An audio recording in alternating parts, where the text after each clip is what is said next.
Voters in Turkiye are heading to the ballot box on Sunday as well. Polls show a neck-and-neck race between incumbent Recep Tayyip Erdogan and opposition leader Kemal Kilicdaroglu. The election results are expected to have a major impact on Turkish foreign policy as the country finds itself at the heart of several international issues. Trent Murray reports from Istanbul. Across the banks of the Bosphorus, a familiar sound of cargo ships that make up part of Istanbul's daily soundtrack. The Bosphorus Strait connects the Black Sea to the rest of the world. It's one of the busiest maritime passages on the planet. But the results of Turkiye's election could affect what flows through here. The Bosphorus serves as the gateway for Ukrainian grain to be shipped abroad. But since Russia's invasion, that can only happen thanks to a deal brokered by both Ankara and the UN with the Kremlin. Turkey has quite good relations with Ukraine, but Russia is also a party that Turkey can engage in a very constructive way. Turkey does not necessarily see Russia as a strategic partner.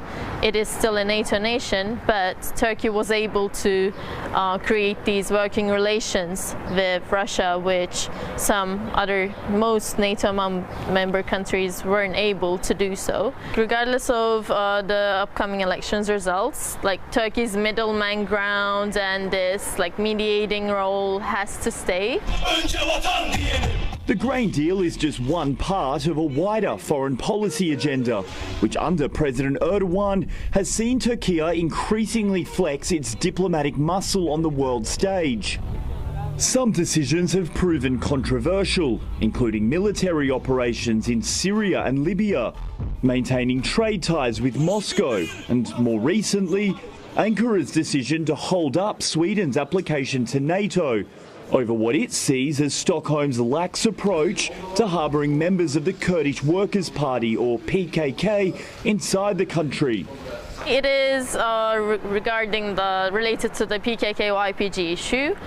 Turkey has been very clear about its demands in that regard from Sweden, which are not yet being met.